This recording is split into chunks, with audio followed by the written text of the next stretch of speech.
Welcome to Pick of the Week from Power Semiconductors Weekly. Top industry stories this week.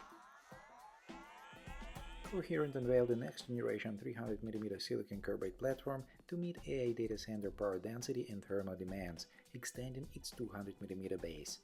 The low resistivity, low defect, high homogeneity conductive substrates enable faster switching, higher efficiency, and scalable manufacturing, with a high volume ramp planned. X-Fab's third-generation X-Blocks modular silicon carbide platform accelerates development and ramp by up to 9 months.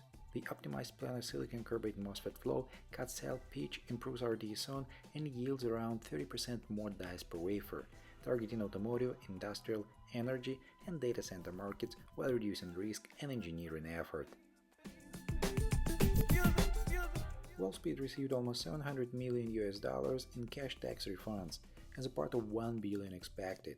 Including prior $186.5 million, cash totals around $1.5 billion to fund the 200mm silicon carbide ramp.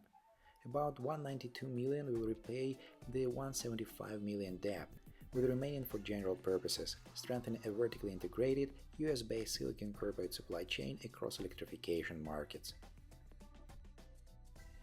onsemi signed an MOU with Innoscience to expand gallium nitride power production, pairing onsemi's integration, drivers, and packaging with Innoscience high-volume 200mm gallium nitride on silicon. Initial focus is 40 to 200 volt devices, with sampling targeting for the first half of 2026.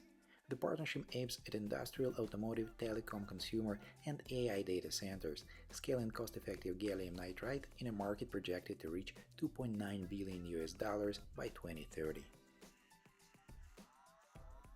We'll be back next week. Meanwhile, get your daily updates at powersemiconductorsweekly.com.